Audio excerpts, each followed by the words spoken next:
നമ്മൾ സംസാരിക്കാൻ പോകുന്നത് ഓടും കുതിര ചാടും കുതിര എന്ന സിനിമയെ പറ്റിയിട്ടാണ്. ഈ സിനിമ കണ്ടിട്ടുള്ള മിക്കുള്ളവർക്കും രണ്ട് അഭിപ്രായങ്ങളായിരിക്കും.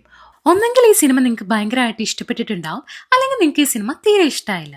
സിനിമയുടെ ഒരു മൂഡ് മനസ്സിലാക്കി കാണുകയാണെങ്കിൽ ഡെഫിനറ്റ് ആയിട്ട് മിക്കുള്ളവർക്കും തന്നെ വർക്ക് ആവേണ്ട ഒരു പടമാണ് ഇത്. എല്ലാ ക്യാരക്ടേഴ്സും കുറച്ചധികം എക്സെൻട്രിക് ആണ്. അതായത് ഒരു വിരി പോക്കാണെന്ന് നമുക്ക് തോന്നുന്ന രീതിയിലാണ് അവരുടെ ഒരു ബിഹേവിയർ. ഡാർക്ക് സിറ്റുവേഷന് വരെ കോമഡി അടിക്കുന്ന ടീംസിനെയാണ് നമുക്ക് ഈ സിനിമയിൽ കാണുന്നത്. ആൻഡ് അവരുടെ ആ ഒരു വേൾഡിൽ ഇറ്റ്സ് ഫൈൻ. ഈ സിനിമയിലെ കുറച്ച് എക്സെൻട്രിക് കഥാപാത്രങ്ങളെ പരിചയപ്പെടാം. ആദ്യം തന്നെ എബി. ഇനി പറയാൻ പോകുന്നവരെ വെച്ച് നോക്കുമ്പോൾ എബിയാണ് തമ്മിൽ ഭേദം. പക്ഷെ എന്ത് ചെയ്യാനാണ്, ആദ്യം തന്നെ കോമയിലാകുന്ന ഒരു കോമാങ്ങയാണ് എബി. എബിയുടെ ഗേൾഫ്രണ്ട് നിധി. നിധിയാണെങ്കിൽ ഒരു സ്വപ്ന ലോകത്താണ്. ഈവൻ കല്യാണത്തിന് തലേ ദിവസം വിളിച്ചിട്ട് എബിയോട് പറയാണ്, ഞാനൊരു സ്വപ്നം കണ്ടു. ആ സ്വപ്നത്തിൽ നീ നമ്മുടെ കല്യാണത്തിന് ഒരു അലുവാ കഷ്ണം പോലത്തെ ഒരു കുതിരപ്പുറത്ത് വന്ന് എന്നെ നോക്കി ഇങ്ങനെ ചിരിക്കുകയാണ്. അതുകൊണ്ട് അങ്ങനത്തെ ഒരു കുതിര വേണം, ആ കുതിര ഉണ്ടെങ്കിലേ ഞാൻ കല്യാണത്തിന് വരത്തുള്ളൂ എന്ന് പറഞ്ഞ് വാശി പിടിക്കുന്ന ഒരു സൈക്കോ കാമുകി. എബിയുടെ അച്ഛൻ മാത്യു.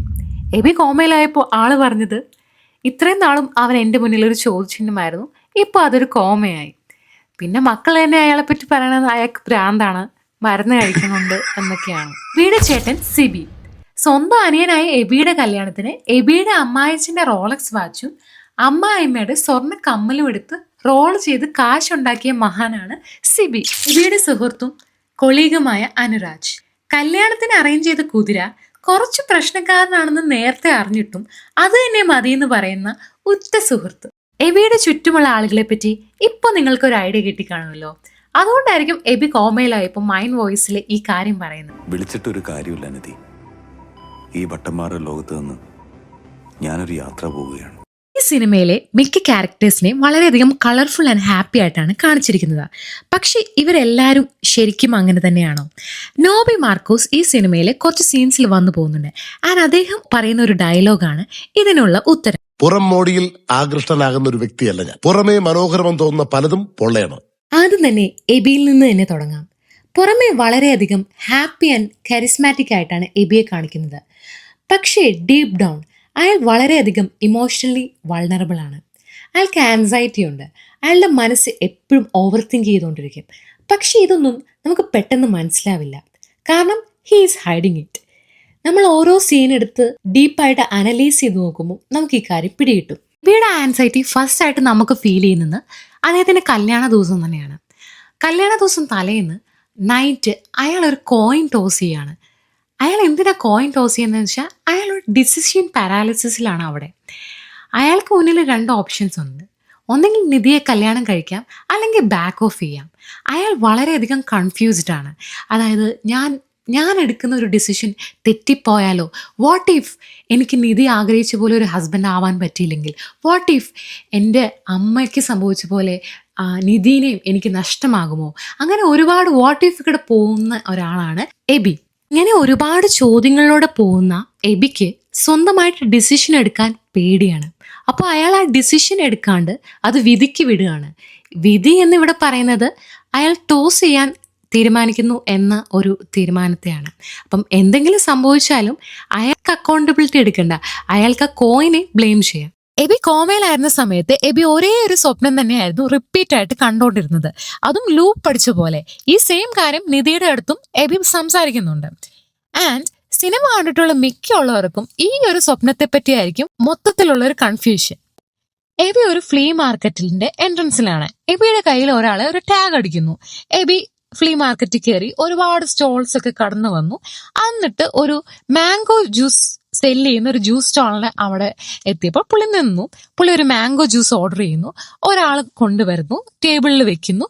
പുള്ളി അതെടുത്ത് കുടിക്കാൻ വരുമ്പോഴത്തേനും പിന്നെയും പഴയ പോലെ, അതായത് പുള്ളി ഫ്ലീ മാർക്കറ്റിന്റെ എൻട്രൻസിൽ എത്തിച്ചേരുന്നു. അങ്ങനെ ഈ സ്വപ്നം റിപ്പീറ്റ് ആയിട്ട് ലൂപ്പ് അടിച്ച് കാണുന്നു. അപ്പൊ നമ്മൾ ഈ സിനിമ കണ്ട് പകുതിയുള്ളവർക്കും ഇത് മനസ്സിലായില്ലേ എന്താണ് ഡയറക്ടർ ഇവിടെ കൊണ്ട് ഉദ്ദേശിക്കുന്നതെന്ന്. ആക്ച്വലി ഈ റിപ്പീറ്റ് ആയിട്ട് ഒരേ കാര്യം തന്നെ സ്വപ്നത്തിൽ കാണുന്നതിന്റെ ഒരു അർത്ഥമായിട്ട് അവർ ഉദ്ദേശിക്കുന്നത് എബിയുടെ മനസ്സിലുണ്ടാവുന്ന റിപ്പീറ്റഡ് ആയിട്ടുള്ള ആൻഷ്യസ് ആയിട്ടുള്ള ചിന്തകളെയാണ് അവർ കാണിക്കുന്നത്. എബി ഓരോ തവണയും ഇങ്ങനെ ചിന്തിച്ചു കൂട്ടുമ്പോഴും എബിക്ക് ഇതിൽ നിന്ന് പുറത്ത് കടക്കണം എന്നുണ്ട്, പക്ഷെ എബിനെ കൊണ്ട് സാധിക്കുന്നില്ല. അങ്ങനെ എബി ആ റിപ്പീറ്റഡ് ആയിട്ടുള്ള ആൻഷ്യസ് തോട്ടിന്റെ ഒരു ലൂപ്പിൽ പെട്ടുപോകുന്നതാണ് നമ്മൾ കാണുന്നത്. ആൻസൈറ്റി എന്ന് പറയുന്നത് നമ്മുടെ മനസ്സിലുള്ള എന്തിനോടോ ഉള്ള ഒരു പേടിയാണ്. ഈ പേടി കാരണം നമ്മുടെ മനസ്സിങ്ങനെ റിപ്പീറ്റായിട്ട് ചിന്തിച്ചുകൊണ്ടേയിരിക്കുകയാണ്. ആൻഡ് ചിന്തിക്കും തോറും ഈ ആൻസൈറ്റി കൂടുകയും ചെയ്തു. ആൻസൈറ്റി നമ്മൾ കുറയ്ക്കണമെങ്കിൽ നമ്മൾ തന്നെ വിചാരിക്കണം നമുക്ക് എന്തിനോടാണ് പേടി, അതിനെ നമ്മൾ അഡ്രസ്സ് ചെയ്യണം. ആൻഡ് എബിയുടെ കേസിൽ എബിക്ക് അത് അഡ്രസ്സ് ചെയ്യാൻ പറ്റുന്നില്ല. എബി ഒളിച്ചോടുകയാണ് ചെയ്യുന്നത്. അൽത്താഫ് ഈ സിനിമയിൽ ഒരുപാട് മെറ്റഫേഴ്സ് യൂസ് ചെയ്യുന്നുണ്ട്. അതായത് ഇപ്പം അയാൾ കുതിരയെ പറ്റി പറയുന്നുണ്ട്, മാംഗോ ജ്യൂസ്, കയറ്, ബൈനോക്ലേഴ്സ്. ഇതിനെല്ലാം ഇതിന്റെ സാധാരണ യൂസ് അല്ലാണ്ട് വേറൊരു അർത്ഥം, ഡീപ്പർ അർത്ഥമുണ്ട്. ആൻഡ് ഈ അർത്ഥം കുറെ പേർക്ക് മനസ്സിലായില്ല. അതുകൊണ്ടാണെന്ന് തോന്നുന്നു എനിക്ക് പലർക്കും ഈ സിനിമ വർക്കാവാതെ വന്നത്. ആൻഡ് ഈ അർത്ഥം മനസ്സിലാക്കി നിങ്ങൾ ഈ സിനിമ കണ്ടാൽ ഇതൊരു അടിപൊളി എക്സ്പീരിയൻസ് തന്നെയാകും. കല്യാണ ദിവസം എബി കുതിരപ്പുറത്തുനിന്ന് വീഴുന്ന നമ്മൾ കാണുന്നുണ്ട്. കുതിര എപ്പോഴും ഒരു കൺട്രോളിന്റെ സിമ്പിളാണ്. എബി മറ്റുള്ളവരുടെ മുന്നിൽ കാണിക്കാൻ ശ്രമിക്കുന്നതും എബിക്ക് ഈ കൺട്രോള് ലൈഫിന്റെ മേലും ഇമോഷന്റെ മേലും ഒക്കെ ഉണ്ടെന്നാണ്. ബട്ട് ഇൻ റിയാലിറ്റി അത് അങ്ങനെ ഒന്നുമല്ല. എബി വളരെയധികം ഓവർ തിങ്ക് ചെയ്ത് ആൻസൈറ്റി ഉണ്ടാവുന്ന ഒരാളാണ്. അപ്പോൾ ഈ കല്യാണ ദിവസം ഇയാളുടെ വീഴ്ച കാണിക്കുന്നത് അയാൾക്ക് ലൈഫിന്റെ മേലുള്ള കൺട്രോൾ തന്നെ നഷ്ടപ്പെട്ടു. അതിപ്പോൾ ഫിസിക്കലി ആൻഡ് ഇമോഷണലി അദ്ദേഹത്തിൻ്റെ ഒരു ബ്രേക്കിംഗ് പോയിന്റാണ് ഈ കുതിരയിൽ നിന്ന് വീഴുന്ന ഇൻസിഡന്റ്. അതിനുശേഷം അയാൾ കോമയിലാവുന്നുണ്ട്. റിയാലിറ്റിയിൽ നിന്നുള്ള മനസ്സിന്റെ ഒരു ഒളിച്ചോട്ടമായിട്ടാണ് കോമയെ അവിടെ കാണിക്കുന്നത്. കോമയിൽ നിന്ന് എഴുന്നേറ്റ് എബി ഫിസിക്കലി റിക്കവർ ആവുന്നത് നമ്മൾ കാണുന്നുണ്ട്. പക്ഷെ മെന്റലി പഴയ സ്റ്റേറ്റിൽ തന്നെയാണ്. ഈവൻ അതിലും വളരെ മോശപ്പെട്ട ഒരു സ്ഥിതിയിലാണെന്ന് വേണം പറയാൻ. ബാംഗ്ലൂർ മൂവ് ചെയ്തത് എബിക്ക് ശരിക്കും പറഞ്ഞാൽ ഒരു ന്യൂ സ്റ്റാർട്ട് ആവേണ്ടതായിരുന്നു. പക്ഷെ അന്നേ ദിവസം രാത്രി സിബിയും ഭാര്യയും തമ്മിൽ എന്തോ ഒരു ആർഗ്യുമെന്റ് കേട്ടി എബി വല്ലാണ്ട് ഡിസ്റ്റർബായിട്ട് എഴുന്നേക്കാണ്. എഴുന്നേറ്റതിന് ശേഷം ആദ്യം ഫോൺ എടുക്കുകയാണ് ചെയ്യുന്നത്. ഫോൺ എടുത്തിട്ട് നിധിനെ വിളിക്കണോ വേണ്ടയോ എന്ന് സംശയിച്ചിരിക്കുന്ന എബിനെ നമുക്ക് കാണാം.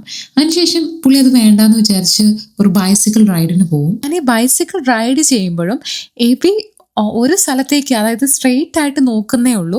ചുറ്റിനും മനോഹരമായ കാഴ്ചകളുണ്ട്. എബി ഇതൊന്നും ശ്രദ്ധിക്കുന്നില്ല.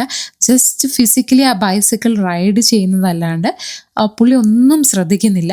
നമുക്കത് കണ്ടാൽ തന്നെ മനസ്സിലാവും ഡീപ്പ് ഡൗൺ പുള്ളി എന്തൊക്കെയോ ഓവർ തിങ്ക് ചെയ്തുകൊണ്ടിരിക്കുകയാണ്. പുള്ളിയുടെ മനസ്സ് ഇവിടെ ഒന്നുമല്ല, പുള്ളി ഒരു ലോ സിറ്റുവേഷനിലാണെന്ന് ആ സീൻ കാണാൻ നമുക്ക് കറക്റ്റായിട്ട് മനസ്സിലാവും. പിറ്റേ ദിവസം രാവിലെ സിബിയുടെ കൊച്ചിനെ സ്കൂൾ ബസ്സിൽ കൊണ്ടാക്കുന്നത് എബിയാണ്.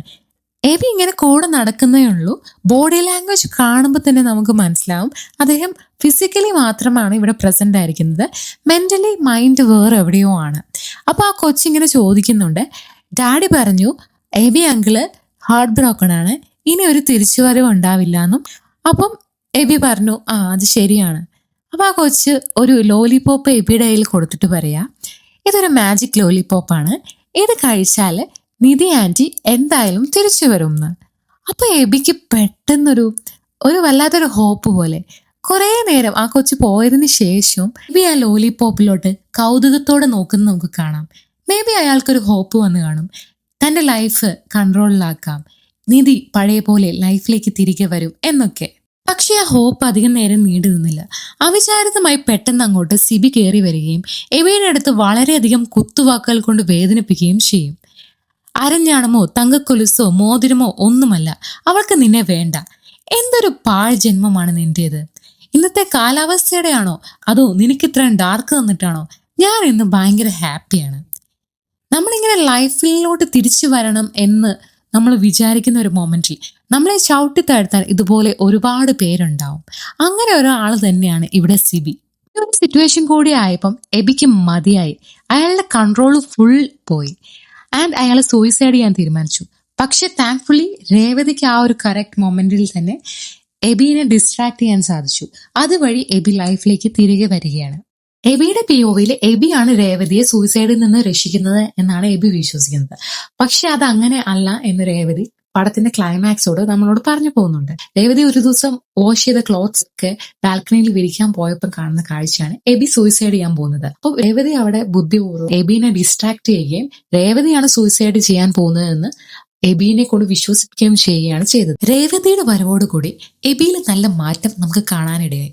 അതുവരെ എബി ഭയങ്കര ഡിപ്രസ്ഡ് ആയിട്ട് ഞാൻ മരിക്കാമെന്ന് വരെ വിചാരിച്ച വ്യക്തി പെട്ടെന്ന് ആ ഒരു സ്പോട്ടിൽ നിന്ന് എബിയുടെ ഫോക്കസ് രേവതിയിലേക്ക് പോവുകയാണ്. പിന്നീട് എബി ഒരു ബൈനോക്കുലറിന്റെ സഹായത്തോടു കൂടി രേവതിയെ 24/7 വാച്ച് ചെയ്യുന്നുണ്ട്.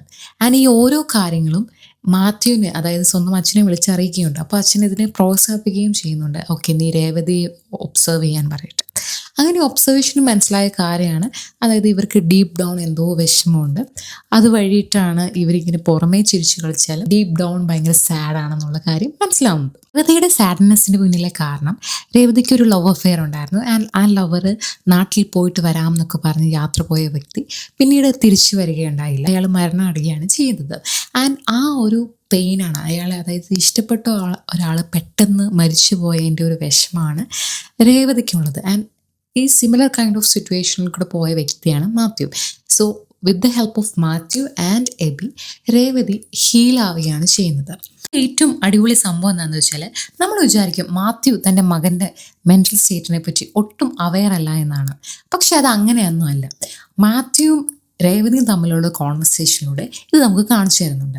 അതായത് മാത്യു പറയുന്നുണ്ട്, എബി ആദ്യമായിട്ട് രേവതിയെ പറ്റി പറയുന്നത് അവൻ കംപ്ലീറ്റ്ലി ലോസ്റ്റ് ആയിട്ടുള്ളൊരു സിറ്റുവേഷനാണ്. അപ്പോൾ ഞാനാണ് അവനെ പ്രോത്സാഹിപ്പിച്ചത് രേവതിയെ ഫോളോ ചെയ്യാൻ. അത് രേവതിയെ സേവ് ചെയ്യാൻ വേണ്ടിയിട്ട് മാത്രമല്ല, എൻ്റെ മകനെ കൂടി സേവ് ചെയ്യാൻ വേണ്ടിയിട്ടാണ്. അതായത് മാത്യുവിന് നല്ല ബോധ്യമുണ്ട് ആ ഒരു ടൈമിൽ എബിക്ക് വേണ്ടത് ചെറിയൊരു ഡിസ്ട്രാക്ഷനാണ് അവൻ്റെ കറണ്ട് പ്രോബ്ലംസിൽ നിന്ന്. മാത്യുവും രേവതിയും തമ്മിലുള്ള കോൺവെർസേഷന് ശേഷം രേവതി കുറച്ച് ഇമോഷണൽ ആയിട്ട് കരയുന്നൊക്കെയുണ്ട്. അപ്പോൾ ആ ഒരു സിറ്റുവേഷനിലേക്ക് എബി വന്നിട്ട് ഒരു ടിഷ്യൂ പേപ്പർ കൊടുക്കും.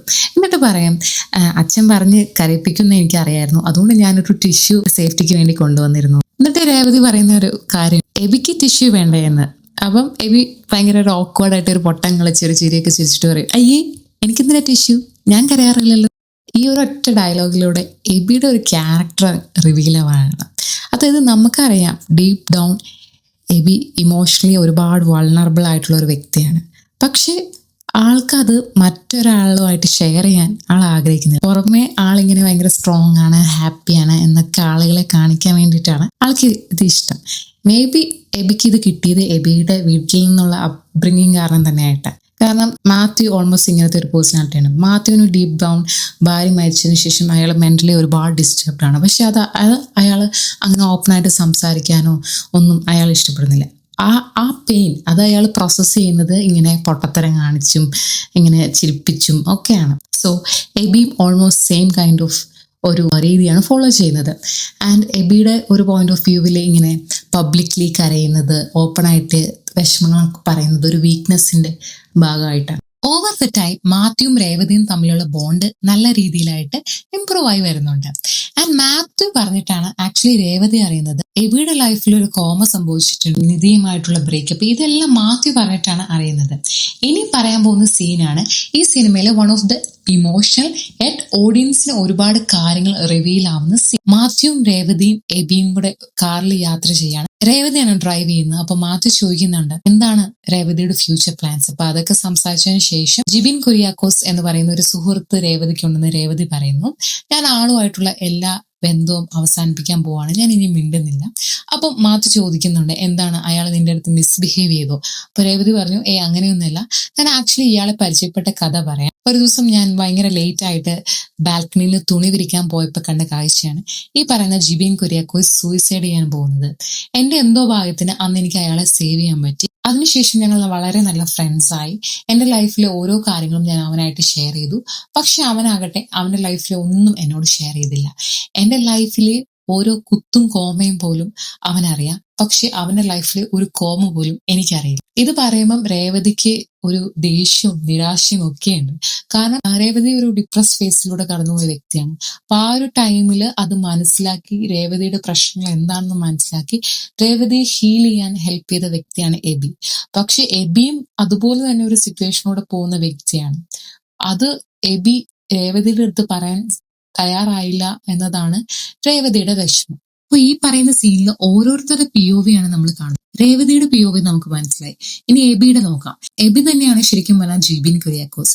എബിയുടെ ഒരു ഇന്നർ സെൽഫ്, എബി മറ്റാരും കാണണ്ടെന്ന് വിചാരിക്കുന്ന എബിയുടെ ഒരു വീക്കർ സെൽഫിനെ എബി തന്നെ വിളിക്കുന്ന പേരാണ് ജിബിൻ കുര്യാക്കോസ്.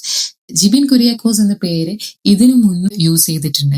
രേവതിയെ ആദ്യമായിട്ട് പരിചയപ്പെട്ട സമയത്ത് പറയുന്നുണ്ട്, എനിക്ക് ജിബിൻ കുര്യാക്കോസ് എന്ന് പറയുന്ന ഒരു ഫ്രണ്ട് ഉണ്ട്, ആൾ ഇതുപോലെ സൂയിസൈഡ് ചെയ്യാൻ പോയത്, ഞാനാണ് മോട്ടിവേറ്റ് ചെയ്ത് അവനെ ലൈഫിലേക്ക് തിരികെ കൊണ്ടുവന്നത്. അപ്പം എബിക്ക് ഇതുപോലെ ആ ഒരു വൾണറബിൾ വേർഷൻ ആളുകളുടെ അടുത്ത് പറയാൻ എബി യൂസ്ഡ് അല്ല. അപ്പൊ അങ്ങനത്തെ കേസ് വരുമ്പോൾ എബി എപ്പോഴും ഈ ജിബിൻ കുര്യാക്കോസിന്റെ ടേം ആണ് യൂസ് ചെയ്യുന്നത്. ആൻഡ് രേവതി ഇത് മനസ്സിലാക്കി എടുക്കുന്നുണ്ട്. ആൻഡ് രേവതി പറയുന്ന ആ സിറ്റുവേഷൻ തന്നെ പറ്റിയാണെന്ന് എബി മനസ്സിലാക്കുന്ന ഒരു പോയിന്റ് ഉണ്ട്. അത് എബിക്ക് കുറച്ച് ഡിസ്റ്റർബിംഗ് ആണ്. ആൻഡ് തന്റെ വിഷമങ്ങളൊക്കെ തന്റെ ഉള്ളിൽ വെക്കാനാണ് എബി ആഗ്രഹിക്കുന്നത്. അത് രേവതി മാത്യുവും ഒക്കെ അറിഞ്ഞതിൽ എബി കുറച്ച് ഡിസ്റ്റർബ്ഡ് ആണ്. ഇനി നമുക്ക് മാത്യുവിന്റെ കാര്യത്തിൽ വരാം. മാത്യുവിന്റെ കാര്യത്തിലേക്ക് വരുമ്പോൾ മാത്യുവിന് ഒരു ഐഡിയ ഉണ്ട്. അതായത് തന്റെ മോൻ എന്തോ ചില പ്രശ്നങ്ങളിലൂടെയാണ് കടന്നു പോകുന്നത്. പക്ഷെ അതിന്റെ ഒരു എക്സ്റ്റെന്റ് ഇപ്പോഴാണ് മനസ്സിലായത്. അതായത് തന്റെ മോൻ സൂയിസൈഡിനെ പറ്റി വരെ ചിന്തിച്ചു എന്ന് ഒരച്ഛൻ മനസ്സിലാക്കുന്ന ഒരു സീൻ ഉണ്ടല്ലോ. ഈ സ്റ്റോറി പറഞ്ഞതിന് ശേഷം രേവതി മാത്യുവിനോട് ചോദിക്കുന്നുണ്ട്, എന്താണ് അങ്കിളുടെ അഭിപ്രായം, ഞാൻ ഇനി അയാളോട് മിണ്ടണം. അപ്പം ഇതുവരെ ചിരിച്ച് കളിച്ചുകൊണ്ടിരുന്ന മാത്യുവിനെ അല്ല അവിടെ നമുക്ക് കാണാൻ സാധിച്ചു. വളരെ സീരിയസ് ആയിട്ട് മാത്യു പറയും, മിണ്ടണ്ട, ആരും ഒന്നും മിണ്ടണ്ട, അതാണ് എല്ലാവർക്കും നല്ലത്. അപ്പം എബി ഇങ്ങനെ ജിബിൻ കുര്യാക്കോസ് എന്ന് പറഞ്ഞ എന്തോ പറയാൻ വരുമ്പോഴേക്കും പെട്ടെന്ന് വളരെ സ്ട്രിക്റ്റ് ആയിട്ട് മാത്യു പറയും സൈലൻസ്. ഒരുപക്ഷെ ആ ഒരു സീനിന് വലിയൊരു അർത്ഥമാണുള്ളത്. അതായത് ശരിക്കും പറഞ്ഞാൽ എബി അവിടെ ആഗ്രഹിച്ചിരുന്നു എന്റെ ഉള്ളിലുള്ള പ്രശ്നങ്ങളൊക്കെ ഇവരൊക്കെ ആയിട്ട് ഷെയർ ചെയ്യാൻ വേണ്ടിയിട്ട്.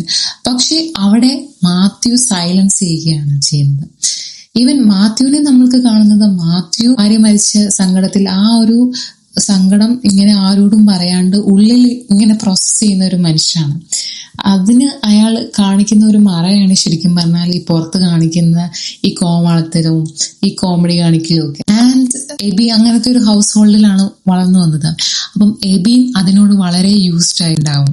അതായത് എന്തെങ്കിലും വിഷമമൊക്കെ ഉണ്ടെങ്കിൽ നിങ്ങൾ സ്വയം മനസ്സിലിട്ട് അത് പ്രോസസ് ചെയ്യുക, അതിനെപ്പറ്റി സംസാരിക്കരുത്, അങ്ങനെയൊക്കെ വിശ്വസിക്കുന്ന ഒരു വീട്ടിൽ വളർന്നു വന്ന എബി ശരിക്കും പറഞ്ഞാൽ ഇങ്ങനെ ആയില്ലെങ്കിൽ നമുക്ക് അത്ഭുതവും. ഒരു പക്ഷെ മാത്യു അവിടെ സമ്മതിച്ചായിരുന്നെങ്കിൽ, അതായത് എബിയെ സംസാരിക്കാൻ സമ്മതിച്ചായിരുന്നെങ്കിൽ ഒരു പക്ഷേ എബി കുറച്ചും കൂടെ നേരത്തെ ഹീലായേനെന്ന് എനിക്ക് തോന്നുന്നു. മാത്യുവും രേവതിയുമായിട്ടുള്ള കാറിലുള്ള കോൺവെർസേഷന് ശേഷം എബിക്ക് തന്നെ സെൽഫായിട്ടൊരു റിയലൈസേഷൻ വരെയാണ്, ഇനി ഇങ്ങനെ പോയിട്ട് കാര്യമില്ല, എന്റെ ഇമോഷൻ ഇങ്ങനെ ഞാൻ സപ്രസ് ചെയ്ത് വെച്ചിട്ട് കാര്യമില്ല, എന്താണോ എന്റെ പ്രശ്നം അത് ഞാൻ തന്നെ അഡ്രസ് ചെയ്യണമെന്ന്. എന്നിട്ട് എബി ഫോൺ എടുത്തിട്ട് നിധിനെ വിളിക്കും. ആ സമയത്ത് നിധിയല്ല ഫോൺ എടുക്കുന്നത്, നിധിയുടെ അച്ഛൻ സുധീഷാണ്. കാരണം നിധി ആ സമയത്ത് ഫേസ് പാക്ക് ഒക്കെ ഇട്ട് കണ്ണൊക്കെ അടച്ചു വെച്ച് കിടക്കുകയാണ്. അപ്പൊ നിധി പറഞ്ഞിട്ട് സുധീഷാണ് ഫോൺ എടുക്കുന്നത്. ആൻഡ് സുധീഷ് ഈ കോള് കാണുമ്പോൾ പെട്ടെന്ന് ഞെട്ടുന്നുണ്ട്. എബിയും നിധിയും തമ്മിൽ റീകണക്ട് ചെയ്യണമെന്ന് ആൾ ആഗ്രഹിക്കുന്നില്ല. സോ ആള് അങ്ങനെയാണ് സംസാരിച്ചു പോകുന്നത്. പക്ഷെ എബി പറയുന്നുണ്ട് എനിക്ക് നിധിയായിട്ടൊന്ന് സംസാരിച്ചാൽ മതി എന്ന്. അപ്പം സുധീഷ് എന്താ ചെയ്യുന്നതെന്ന് വെച്ചാല് സുധീഷ് കോൾ മ്യൂട്ടിലിട്ടിട്ട് നിധിയുടെ അടുത്ത് പറയും, ഏതോ ബ്രോഡ്ബാൻഡ് കണക്ഷൻകാർ വിളിക്കുകയാണ്, അവര് നിന്നെ കൊണ്ട് ഇങ്ങനെ കണക്ഷൻ എടുപ്പിക്കാൻ വിളിക്കുന്നതാണ്, അപ്പൊ മോള് തന്നെ വേണ്ടാന്ന് പറയും. കോള് അൺമ്യൂട്ട് ആക്കിയിട്ട് നിധി പറയാണ്, എന്റെ ലൈഫ് ഇപ്പൊ വളരെ സ്മൂത്ത് ആയിട്ടാണ് പോകുന്നത്, എനിക്ക് പുതിയ കണക്ഷനൊന്നും താല്പര്യമില്ല, ആൻഡ് തനിക്ക് വേറെ പണിയൊന്നുമില്ലേ, പോയി കിടന്ന് ഉറങ്ങിക്കൂടെ എന്നൊക്കെ പറയും. അപ്പൊ ഇത് കേൾക്കുമ്പോൾ എബി ഭയങ്കരമായിട്ടും ഡിസപ്പോയിന്റഡ് ആവും. കാരണം എബി അങ്ങനത്തെ ഒരു ഉത്തരമല്ല പ്രതീക്ഷിച്ചത്.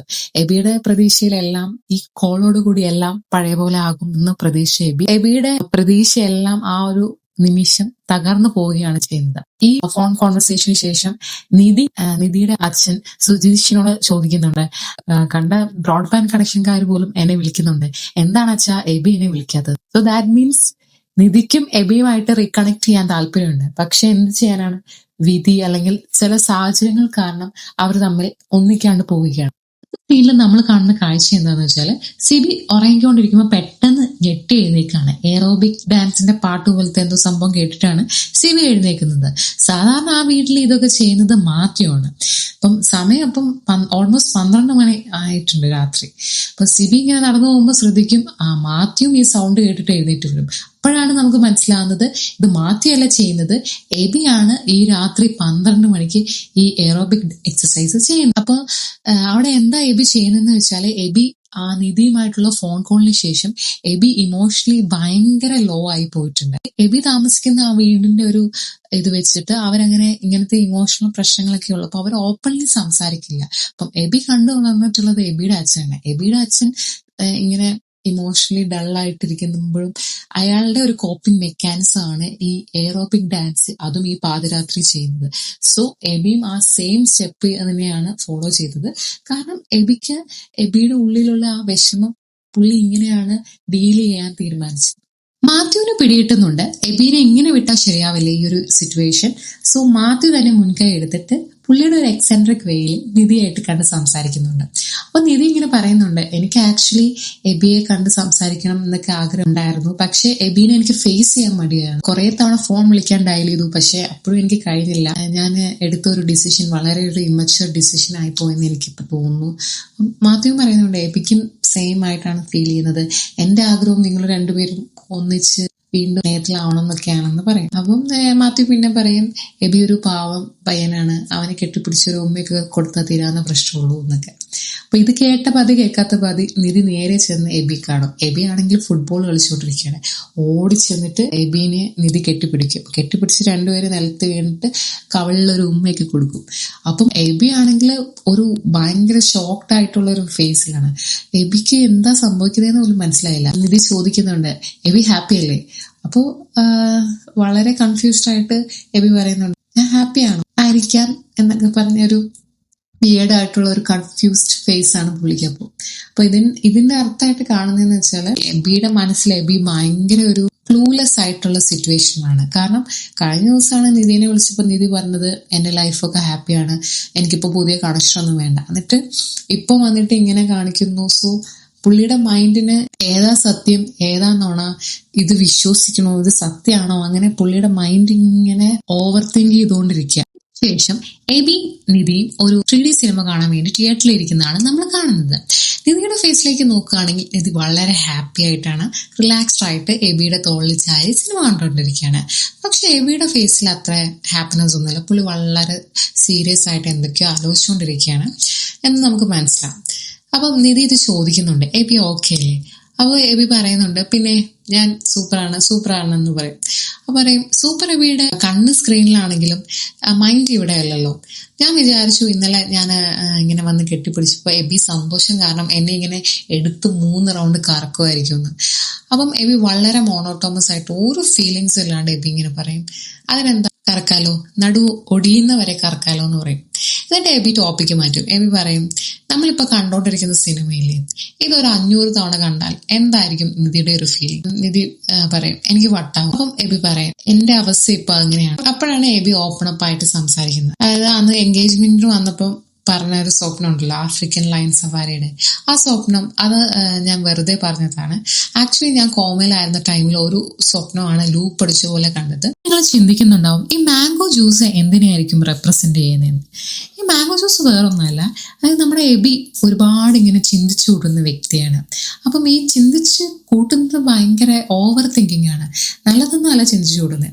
അപ്പൊ ഇങ്ങനെ ചിന്തിച്ചു കൂട്ടി ആള് ഭയങ്കര ആൻഷ്യസ് ആണ്. പക്ഷെ എബി ഒരു പോയിന്റിൽ ഈ ചിന്തയൊക്കെ നിർത്തി നല്ല രീതിയിൽ ലീഡ് ചെയ്യുകയാണെങ്കിൽ എബിക്ക് ഉണ്ടാകാൻ പോകുന്ന ലൈഫിലൊരു അൾട്ടിമേറ്റ് ഹാപ്പിനെസ് അല്ലെങ്കിൽ ഒരു സമാധാനം ഒക്കെ ഉണ്ടല്ലേ, അതിനെയാണ് ഈ മാംഗോ ജ്യൂസ് ഇവിടെ കാണിക്കുന്നത്. പക്ഷെ എബിയുടെ കേസിൽ എബിക്ക് ഈ ചിന്ത നിർത്താൻ പറ്റുന്നില്ല. അതുകൊണ്ടാണ് എബി വീണ്ടും ഫ്ലീ മാർക്കറ്റിന്റെ എൻട്രൻസിൽ പോകുന്നത് നമുക്ക് കാണുന്നു. ചില ആളുകൾ ചിന്തിക്കുന്ന ഒരു രീതിയുണ്ട്, അതായത് ഓക്കെ എന്തെങ്കിലും നല്ലത് സംഭവിച്ചാൽ അവർ വിചാരിക്കുന്നു ഇത് അധികം നാൾ നീണ്ടു നിൽക്കില്ല, ഇതിന് എന്തെങ്കിലും നെഗറ്റീവ് ഇപ്പൊ സംഭവിക്കും, എന്തെങ്കിലും മോശം സംഭവിക്കും. അങ്ങനെ ഒരു വ്യക്തിയാണ് എബി. എബിയുടെ ഒരു ലൈഫിൽ നിന്നുള്ള എക്സ്പീരിയൻസ് കാരണം എബിയുടെ മൈൻഡ് അങ്ങനെ ആയിപ്പോയി. എബിയുടെ കുറച്ച് സിറ്റുവേഷൻസ് നമുക്ക് പറഞ്ഞുതരാം. ഇപ്പം എബി നിധിയുമായിട്ട് കല്യാണം കഴിക്കാൻ തീരുമാനിക്കും. പക്ഷെ കല്യാണ ദിവസം എബി കുതിരപ്പുറത്തുനിന്ന് വീണ് കോമയിലാകും. അതുപോലെ തന്നെ എബി കോമയിലായതിനു ശേഷം നിധി ഇതുപോലെ കുറെ നാള് എബിനെ നന്നായിട്ട് ടേക്ക് കെയർ ചെയ്തു. പക്ഷെ പിന്നെ ഒരു പോയിന്റ് കഴിഞ്ഞപ്പം നിധി എബിനെ ഇട്ടിട്ട് പോകുന്നതാണ് നമ്മൾ കാണുന്നത്. സോ അവിടെയും ഈ റീസെറ്റ് ആണ് സംഭവിക്കുന്നത്. നല്ലൊരു കാര്യം നടക്കും, പിന്നെ ഒരു അടി കിട്ടും. പിന്നെ എബിയുടെ ഈ ലൂപ്പിനൊരു ബ്രേക്ക് വരുന്നത് രേവതി എബിയുടെ ജീവിതത്തിൽ വന്നപ്പോഴാണ്. അപ്പോഴാണ് എബിയുടെ ലൈഫ് മറന്ന് മറ്റൊരാളുടെ ലൈഫിൽ ഇൻവെസ്റ്റഡ് ആയപ്പം ഈ ലൂപ്പ് ഒന്ന് ബ്രേക്ക് ആയി. ആ ലൂപ്പ് ബ്രേക്ക് ആയ ടൈമിൽ എബി വീണ്ടും നിധിനെ വിളിക്കുകയാണ്. നിധിനെ വിളിക്കുമ്പം അവിടുന്ന് വീണ്ടും ഒരു നെഗറ്റീവ് റെസ്പോൺസ് ആണ് വരുന്നത്. അപ്പം വീണ്ടും എബി പഴയ അവസ്ഥയിലേക്ക് എത്തി. സോ ഇതാണ് ഈ സ്വപ്നം കൊണ്ടും എല്ലാം ഉദ്ദേശിക്കുന്നത്. എനിക്ക് ഏറ്റവും സന്തോഷം വന്ന കാര്യം എന്ന് പറഞ്ഞാല് എബിയുടെ ഒരു നേച്ചർ അറിയാലോ. പുറമെ ഭയങ്കര ചിരിച്ച് കളിച്ച് നടക്കുന്ന ആളാണെങ്കിൽ പോലും ഉള്ളിൽ ഒരുപാട് വിഷമങ്ങൾ ക്യാരി ചെയ്യുന്ന ഒരു വ്യക്തിയാണ്.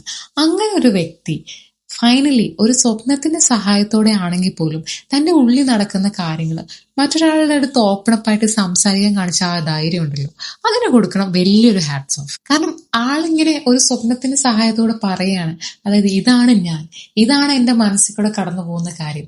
പക്ഷെ അൺലക്ലി നിധിക്ക് ഇത് മനസ്സിലാവില്ല. കാരണം മറ്റൊരാളുടെ ഫീലിംഗ് എത്രയൊക്കെ പറഞ്ഞാലും അയാളുടെ ഇന്നർ സെൽഫ് ഒരാൾക്ക് ഒരു പരിധി വരെ മനസ്സിലാകത്തുള്ളൂ. നിധി അപ്പൊ പറയുന്നുണ്ട്, എനിക്കറിയില്ല ഞാനാണോ ഈ ഡ്രീംസ് ആണോ നിന്റെ പ്രശ്നം എന്ന് എനിക്ക് മനസ്സിലാവുന്നില്ല, പക്ഷെ നിനക്ക് ഇതിനൊരു ക്ലാരിറ്റി കിട്ടുമ്പോൾ എന്നെ വിളിക്കാന്ന് പറയും. നിധി ഇതെല്ലാം പറയുന്നത് വളരെ സങ്കടത്തോടെയാണ്. കാരണം നിധിക്ക് ഡീപ്പ് ഡൗൺ ഭയങ്കര ഇഷ്ടമാണ് എബീനെ. അപ്പം ഇങ്ങനെ പോവാൻ നേരത്ത് ഇങ്ങനെ ഓടിച്ചെന്ന് ഒരു ഹഗ് കൊടുത്ത് ഐ ലവ് യു എബി എന്നും പറയുന്നുണ്ട്. ആ സീൻ കഴിയുമ്പോൾ നമുക്ക് എബീനെ നോക്കാം. എബി ആ കണ്ണാടി മാറ്റിയിട്ട് എബിയുടെ കണ്ടും നിറഞ്ഞിരിക്കുകയാണ്. കാരണം എനിക്ക് അപ്പോൾ ഉണ്ടായ ഒരു വിഷമം ചിലപ്പം എബി ഇത്രയും ഓപ്പൺ അപ്പ് ആയിട്ട് പറഞ്ഞിട്ടും നിധിക്ക് തന്നെ മനസ്സിലാവുന്നില്ലല്ലോ എന്നുള്ളൊരു വിഷമായിരിക്കും. ഇനി പറയാൻ പോകുന്ന സീനാണ് ഈ സിനിമയിലെ ഏറ്റവും അടിപൊളിയായിട്ടുള്ള സീന്.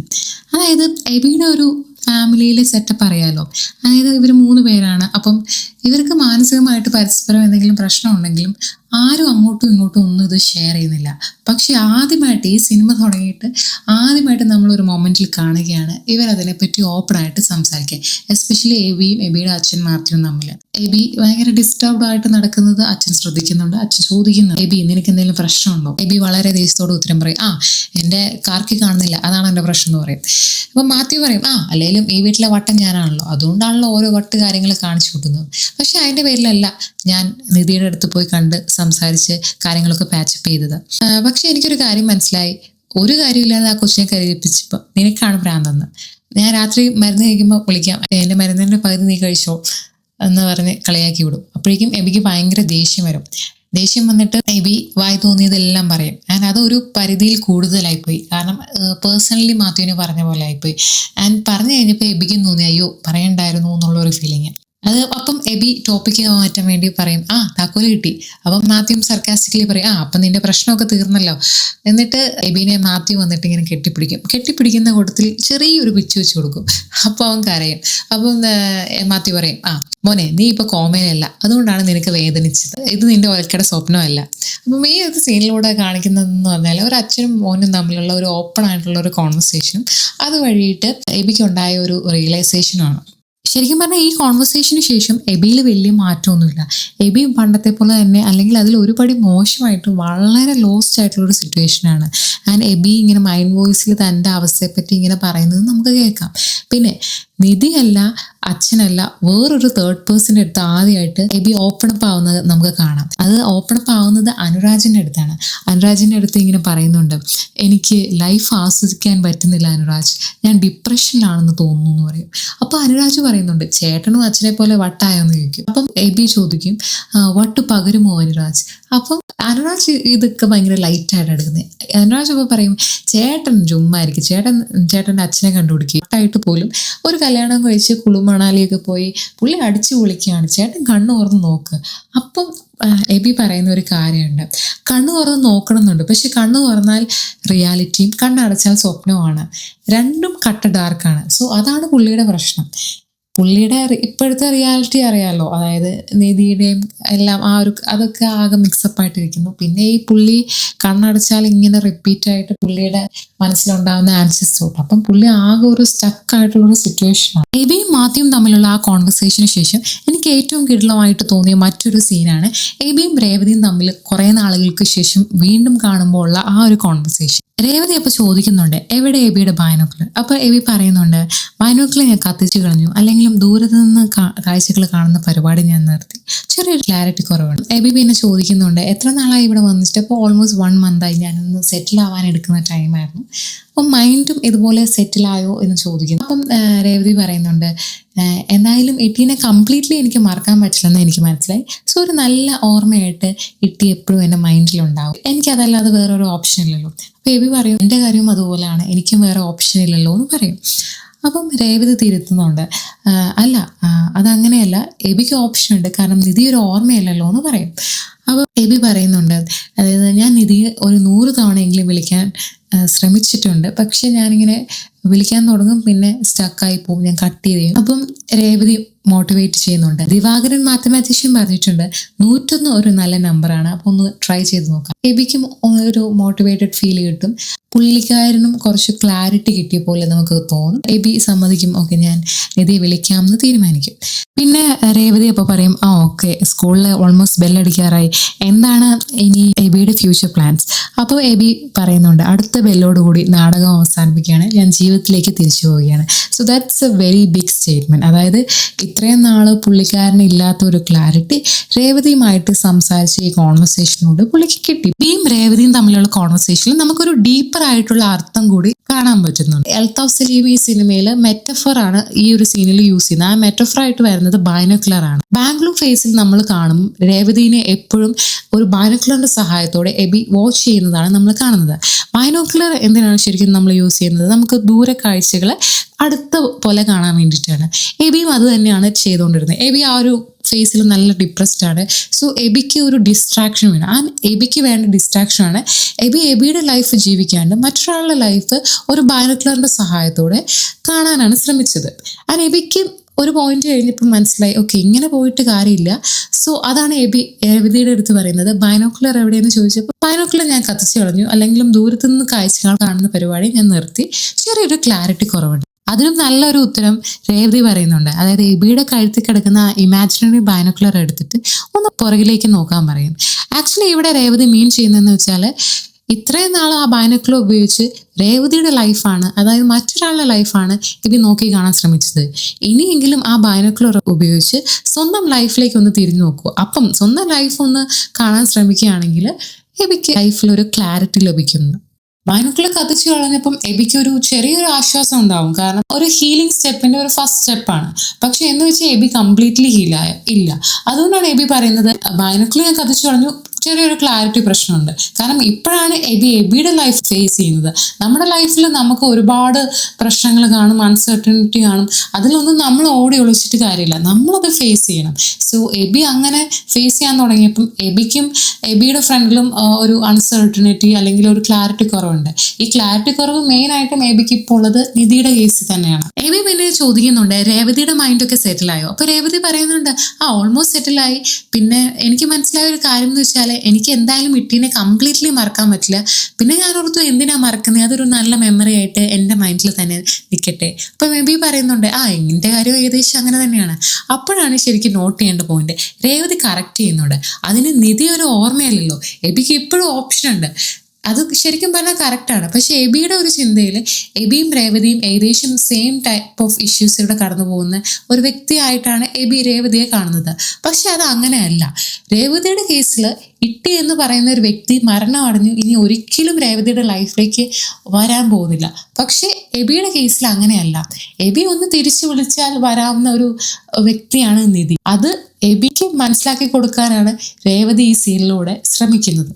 പിന്നെ എബിയുടെ പ്രശ്നം പറയാണ് ഞാനൊരു 100 തവണയെങ്കിലും നിധിനെ ഫോൺ വിളിക്കാൻ വേണ്ടി ട്രൈ ചെയ്തു, പക്ഷെ ഞാനങ്ങ് സ്റ്റക്കായി പോവുകയാണ്. അപ്പൊ ശരിക്കും പറഞ്ഞാൽ എബി ആ സ്വപ്നത്തിൽ കാണുന്ന കാര്യം തന്നെയാണ്. അതായത് എബി ഇങ്ങനെ ഫ്ലീ മാർക്കറ്റിലൂടെ പോയി മാംഗോ ജ്യൂസിന്റെ അടുത്തെത്തി മാംഗോ ജ്യൂസ് കുടിക്കാൻ തുടങ്ങുമ്പോഴത്തേനും വീണ്ടും പഴയ പോലെ ഫ്ലീ മാർക്കറ്റിന്റെ എൻട്രൻസിൽ വരുന്നു. അതായത് എബിയുടെ ഓവർ തിങ്കിങ് നേച്ചർ കാരണം എബിക്ക് ഡിസിഷൻ എടുക്കാൻ പറ്റുന്നില്ല. അപ്പം എബി ഓരോ തവണ നിധി വിളിക്കും, ഫോൺ കട്ട് ചെയ്യും. അപ്പം അവിടെയും രേവതി ഹെൽപ്പ് ചെയ്യുകയാണ്.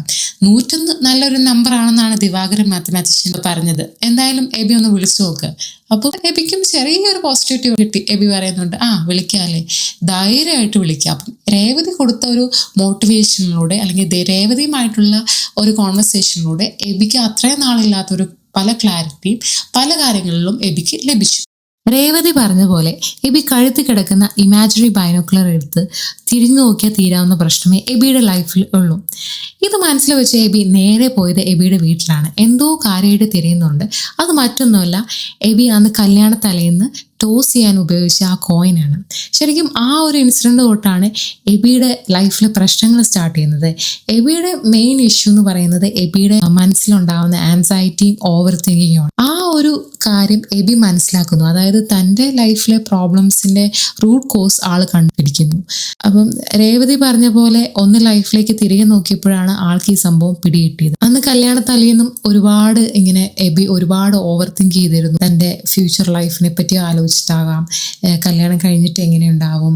കാരണം അവരുടെ കല്യാണം വളരെ പെട്ടെന്ന് അറേഞ്ച് ചെയ്തതാണ്. സോ ഇമോഷണലി എബി ഒന്ന് പ്ലാൻ ചെയ്ത് വരുന്നതിന് മുന്നേ തന്നെ എല്ലാം വീട്ടുകാർ പറഞ്ഞ് അങ്ങ് സെറ്റാക്കി. സോ ആ ഒരു മൊമെന്റിലാണ് എബി ഡിസിഷൻ എടുക്കാൻ പറ്റാണ്ട് കോയിൻ ടോസ് ചെയ്യുന്നത്. പക്ഷെ നിധി അന്ന് വന്നതോടുകൂടി ആ കോയിൻ്റെ ഔട്ട്കം നമ്മൾ കാണുന്നില്ല. സോ ഇന്ന് എബി ആ കോയിൻ കണ്ടുപിടിക്കുന്നുണ്ട്. പക്ഷെ ഈ തവണ ആ കോയിൻ കണ്ടുപിടിക്കുന്നത് പുള്ളി ടോസ് ചെയ്യാനല്ല, മറിച്ച് അതിനെ നോക്കി ചിരിക്കുകയാണ് ചെയ്യുന്നത്. എബി അക്നോളജ് ചെയ്യുകയാണ്, എൻ്റെ ലൈഫിലെ പ്രോബ്ലംസ് ഇതായിരുന്നു. സോ ഇനിയും ഞാൻ അങ്ങനെ ഇരുന്നിട്ട് കാര്യമില്ല, എൻ്റെ വിധി ഒരു കോയിൻ അല്ല ഡിസൈഡ് ചെയ്യേണ്ടത് ഞാൻ തന്നെയാണ്. അങ്ങനെ അദ്ദേഹം ഫോൺ എടുത്ത് നിധിയെ ഡയൽ ചെയ്യാൻ തീരുമാനിച്ചു. സോ ഇത്തവണ അയാളുടെ മുഖത്തൊരു വല്ലാത്തൊരു ഹാപ്പിനെസ്സും ഒരു കോൺഫിഡൻസും ഒക്കെ നമുക്ക് കാണാം. കാരണം നമ്മുടെ ലൈഫ് അൺസർട്ടൺ ആണ്. അത് എബിക്ക് ഇപ്പം മനസ്സിലായി. വാട്ട് എവർ ഹാപ്പൻസ്, ചിലപ്പം നിധി ഫോൺ വിളിച്ചിട്ട് നിധി ചിലപ്പം എന്നെ അക്സെപ്റ്റ് ചെയ്യാം, റിജക്റ്റ് ചെയ്യാം. പക്ഷെ എന്തൊക്കെ സംഭവിച്ചാലും ഞാൻ എടുക്കേണ്ടത് ഡിസിഷൻ ഞാൻ എടുക്കണം. അത് പേടിച്ച് മാറിയിട്ട് കാര്യമില്ലാന്ന് എബിക്കുണ്ടാവുന്ന ഒരു നല്ല തിരിച്ചറിവ്. അങ്ങനെ ഫോൺ വിളിക്കുമ്പോൾ നിധി ഇത്തവണ എടുക്കുന്നുണ്ട്. ഫോൺ എടുത്തിട്ട് നിധി പറയും ഓക്കെ നമുക്ക് ഇന്നൊരു ലൊക്കേഷൻ വെച്ച് കാണാം. അങ്ങനെ നിധി ഒരു ലൊക്കേഷൻ അയച്ചു കൊടുക്കും. ആ ലൊക്കേഷനിലേക്ക് എബി ഡ്രൈവ് ചെയ്ത് പോകുന്നതാണ് നമ്മൾ കാണുന്നത്. ഇനി ഇത്ര നേരം നമ്മൾ കണ്ടത് എബിയുടെ POV ആണ്. നമുക്ക് ഇനി നിധിയുടെ POV കൂടി നമുക്ക് കണ്ടു നോക്കാം. നമ്മൾ ഈ സിനിമ കാണുമ്പോൾ നമുക്ക് തോന്നുന്നത് നിധി ഒരു ബാഡ് ആയിട്ടുള്ളൊരു ഗേൾ ഫ്രണ്ട് ആണ്. കാരണം ബോയ് ഫ്രണ്ട് ഇതുപോലെ കോമയിലായിരുന്നപ്പം പുള്ളിക്കാരി ഇടയ്ക്ക് വെച്ചിട്ട് ഇട്ടിട്ട് പോയി. പിന്നെ എബി ഇങ്ങനെ ഹീൽ ചെയ്യുന്ന ഒരു ടൈമിൽ എബിയുടെ ഇമോഷണലി ഞാൻ ഇങ്ങനെ ഒരു സ്റ്റേറ്റിലാണ് എന്ന് പറഞ്ഞപ്പോൾ നിധിക്ക് അത് മനസ്സിലാക്കാൻ സാധിച്ചില്ല. നിധി പറഞ്ഞത് ഞാനാണോ സ്വപ്നമാണോ നിന്റെ പ്രശ്നം എന്ന് എനിക്കറിയില്ല, നീ അതിനൊരു ക്ലാരിറ്റി കിട്ടുമ്പം നീ എന്നെ വിളിക്കുന്നൊക്കെ പറഞ്ഞിട്ട് പോയ ആളാണ് നിധി. പക്ഷേ ടുവേർഡ്സ് ക്ലൈമാക്സ് നിധിയോടുള്ള നമ്മുടെ ഒരു കാഴ്ചപ്പാട് മാറ്റുന്നുണ്ട്. ഇങ്ങനെ ഒന്നുമല്ല, നമ്മൾ ചിന്തിച്ചു കൂട്ടിയ പോലെ ഒരാളെ അല്ല നിധി എന്ന് നമുക്ക് മനസ്സിലാക്കി തരുന്നുണ്ട്. എബി പറഞ്ഞിട്ട് നിധിക്കറിയാം എബി കോമയിലായിരുന്ന ടൈമിൽ റിപ്പീറ്റ് ആയിട്ട് ലൂപ്പ് അടിച്ച് കണ്ട ആ സ്വപ്നത്തെ പറ്റി. എബിയുടെ അന്നത്തെ ഒരു പ്രോബ്ലം അത് തന്നെയായിരുന്നു. സ്വപ്നവും ജീവിതവും തമ്മിൽ തിരിച്ചറിയാൻ പറ്റുന്നില്ല. സോ ഈ ഒരു പ്രശ്നത്തെ അഭിമുഖീകരിക്കാൻ ഹെൽപ്പ് ചെയ്ത വ്യക്തിയാണ് നിധി. നിധി എന്താ ചെയ്തതെന്ന് വെച്ചാൽ ഇവർ കാണാൻ തീരുമാനിച്ച ആ സ്പോട്ട് ഒരു ഫ്ലീ മാർക്കറ്റിൻ്റെ ലൊക്കേഷൻ തന്നെ ആക്കി. സോ എബി അവിടെ എത്തിച്ചേരുമ്പം ഏകദേശം എബി സ്വപ്നത്തിൽ കണ്ട പോലെ ഒരു ഫ്ലീ മാർക്കറ്റ്, ഒരാൾ കയ്യിൽ ടാഗ് അടിക്കുന്നു. എബി കുറേ കടകളിലൂടെ പോയി അവസാനം മാംഗോ ജ്യൂസ് വിൽക്കുന്ന കടയിലെത്തുന്നു. മാംഗോ ജ്യൂസ് കുടിക്കാൻ തുടങ്ങുന്നു. പക്ഷേ ഈ തവണ റീസെറ്റ് ആവുന്നില്ല. കാരണം ഇത് സ്വപ്നമല്ല, ഇത് റിയാലിറ്റിയാണ്. സോ എബി ഇങ്ങനെ മാംഗോ ജ്യൂസ് കുടിച്ചിട്ട് കണ്ണ് തുറക്കുമ്പോഴേക്കും നിധീനെ അവിടെ കാണാം. സോ ഇമോഷണലി എബി ഫേസ് ചെയ്ത കുറേ പേടികളും ഓവർ തിങ്കിങ്ങും ആൻസൈറ്റിയും എല്ലാം അവസാനിപ്പിക്കാൻ അതിനൊരു ഫൈനൽ ക്ലോഷർ തരാൻ സഹായിച്ചത് നിധി തന്നെയാണ്. അപ്പം നമ്മൾ വിചാരിക്കും ഇമോഷണലി മാത്രമാണ് നിധി ഹെൽപ്പ് ചെയ്തത്. പക്ഷെ അങ്ങനെയല്ല. എബി കോമയിലായിരുന്ന ടൈമിലും എബിനെ നല്ല രീതിയിൽ ഹെൽപ്പ് ചെയ്ത വ്യക്തി നിധിയായിരുന്നു. അത് കാണിക്കുന്ന കുറേ സീൻസും ഉണ്ട്. ആ സീനിൻ്റെ കൂടെ അവരുടെ ആ ഒരു പാട്ടും കൂടെ ആകുമ്പോൾ ഭയങ്കര ഒരു ഫീലാണ് നമുക്കത് കാണുമ്പോൾ. കോമയിലായിരുന്ന ഓരോ ദിവസവും എബീനെ കാണാൻ വേണ്ടി നിധി വരും. അപ്പം ഇങ്ങനെ നല്ല ഫ്രഷ് ഫ്ലവേഴ്സൊക്കെ കൊണ്ടുവരും. അതുകൂടാണ്ട് എബിക്ക് ഇങ്ങനെ ഫോണിൽ ഓരോ കഥകളൊക്കെ വായിച്ചു കൊടുക്കും. പിന്നെ ലൂഡോ കളിക്കാൻ സഹായിക്കും. എബിയുടെ ബർത്ത്ഡേക്ക് ഇതുപോലെ കേക്ക് കട്ട് ചെയ്യും. അങ്ങനെ എബി ഒരു ഫിസിക്കലി ഭയങ്കര വീക്കായിരുന്ന ഒരു ടൈമിലും എബിനെ നല്ല രീതിയിൽ ടേക്ക് കെയർ ചെയ്ത വ്യക്തിയായിരുന്നു നിധി. അപ്പോൾ ഇത്രയൊക്കെയുള്ളൂ നമ്മുടെ ഈ അനാലിസിസ് വീഡിയോ. നിങ്ങൾക്ക് ഇത് ഇഷ്ടമായിട്ടുണ്ടെങ്കിൽ ലൈക്ക് ചെയ്യുക, ഷെയർ ചെയ്യുക, സബ്സ്ക്രൈബ് ചെയ്യുക. അടുത്തൊരു വീഡിയോ ആയിട്ട് നമ്മൾ ഉടനെ തന്നെ എത്തിച്ചേരും. Till then I'm signing off from റീമാൻ സിനിമാസ്. ബൈ.